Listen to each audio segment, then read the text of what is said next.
Hi Naughties, how you doing? This is Queen Naughty coming at you with my new segment. It's called Naughty News. It's a chance for me to get to know my viewers.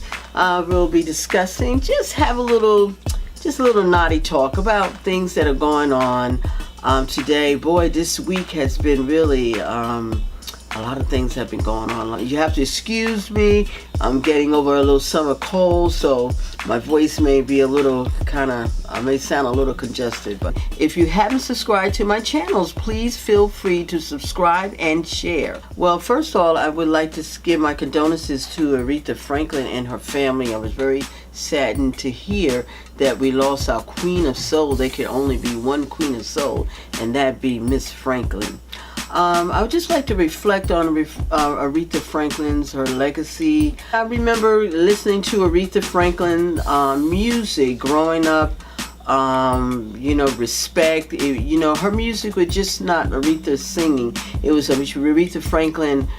She was a movement. I remember listening to her songs, Respect, Chain of Fools. My mother, she had bought me back in the day, they used to have transistor radios. I don't want to sound too ancient, but transistor radios, and they also had portable record players was the big thing back then. They had portable record players. You had turntables, and my favorite song was Chain of Fools.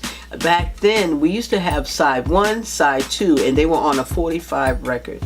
And you would have these plastic discs that you would insert inside 45, and you put on your record player, and you had the arm, and it would grab the record and flop it down. Some of you may remember. You may have your aunties if you're too young to remember that. But yes, Chain of Fool, Respect. They were you can just go on and on and on. Aretha Franklin, I enjoyed her style, her fashion. She had an aura about her. When she walked in the room, she demanded her respect. Not verbally, but it's the way that she carried herself. Aretha Franklin, in my opinion, she was a very serious woman. And she was like really no nonsense. She had a heart of gold. But because she had gone through so much in her lifetime, she had seen so many things with her father, as far as the civil rights movement. He had participated in many marches with Dr. Martin Luther King. I just didn't want to miss the opportunity to at least come on and just say some words about Aretha Franklin and how she affected me growing up in my childhood. I am so blessed to have had a mother to expose me to the soul music. You had Aretha Franklin, Nina Simone, Diana Washington, and the list go on and on. Gladys Knight and Patti LaBelle. And you see, nowadays the music industry, I feel, as though it's changed. Back then, they knew what it was to struggle, to work hard for things. I just feel like today, certain artists, not everyone, things come a little easier. When you sign a contract, you have this lucrative deal. Today, back then in the 70s and the 60s and back in the 50s, they really struggled to get where they are. Aretha Franklin, she had discipline. She was very professional when it comes to her music, her ability to play the piano. A lot of people, they don't know, but she was self-taught at the piano. And as far as, I believe she had, could be more, over 100 hits. She had collaboration. She did a collaboration with the late George Michaels. And she goes on and on and on. And so it is only right that she gets her respect now that she has passed on, and everyone is really recognizing the queen, the true Queen of Soul, Aretha Franklin. There's one song that I remember back in the 70s, and I was much younger. Is from the soundtrack Sparkle. You can look that up on YouTube, and it's the album cover right here.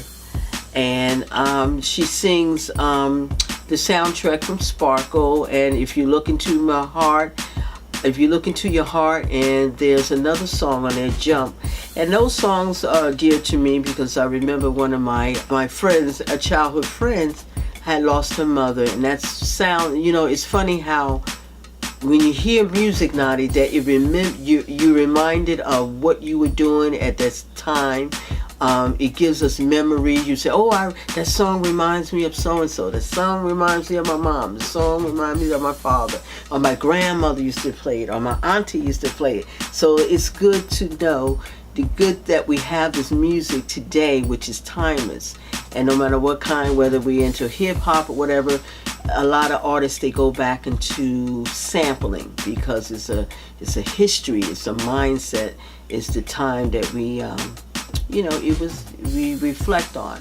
So we don't want to reflect on her illness of her passing, but the life that she lived. So when I think of Aretha Franklin, Queen of Soul, it brings us a spark in my eyes. I think of right away my childhood, my youth when I was growing up, and I'm just so thankful that I had that experience to enjoy her music and still enjoy her music.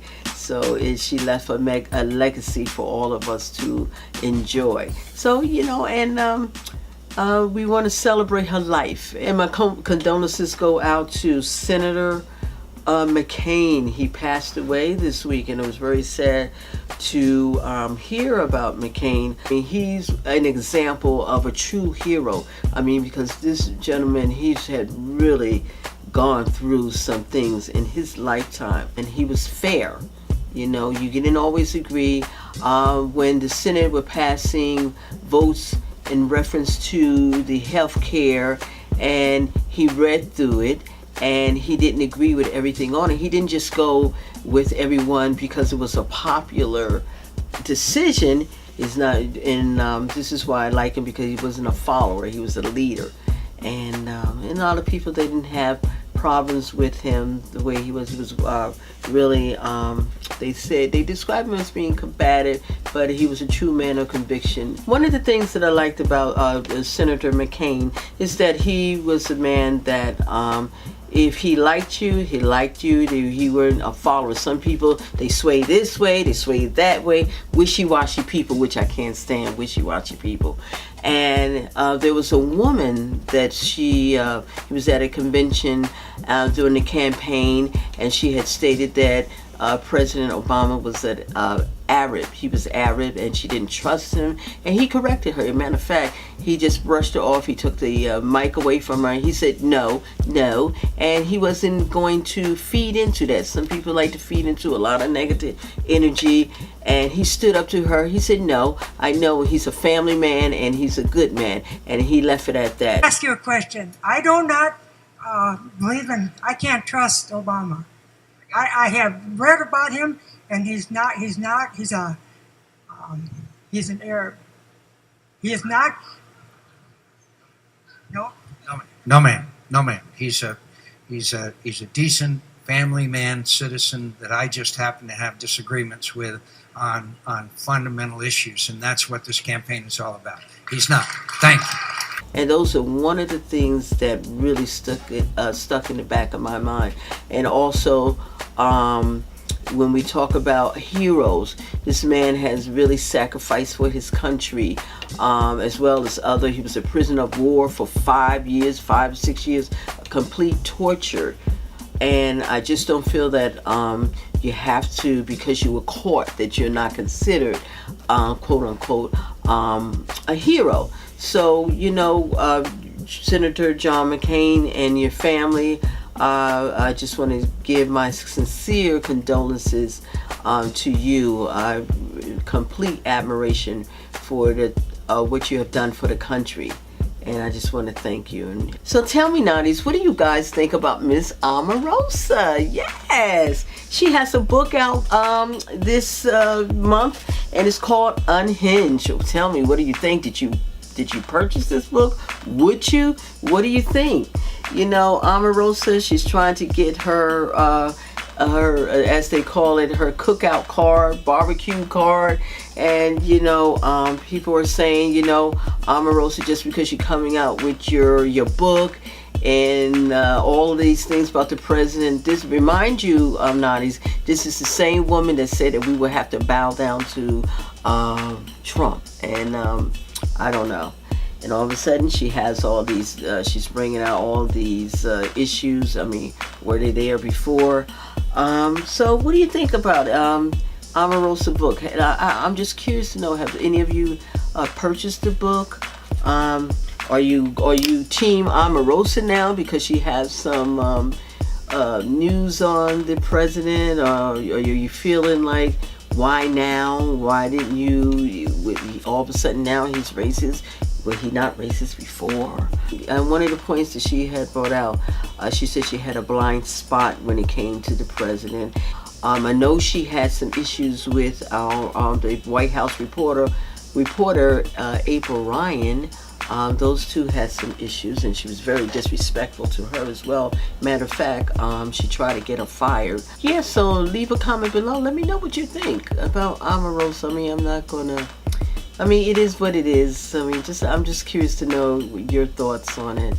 I mean, do she get a pass because she's coming out with this book, and she's been, from what I hear from her, she have over 200 tapes of him saying different things. I mean, would you trust someone that's been holding this information for so long? How come she didn't disclose it before? So let me know what you think. Thank you for watching. Don't forget to hit that button and subscribe and share. Thank you. This is Queen Nadi signing off on Nadi News. See you next week. Bye-bye.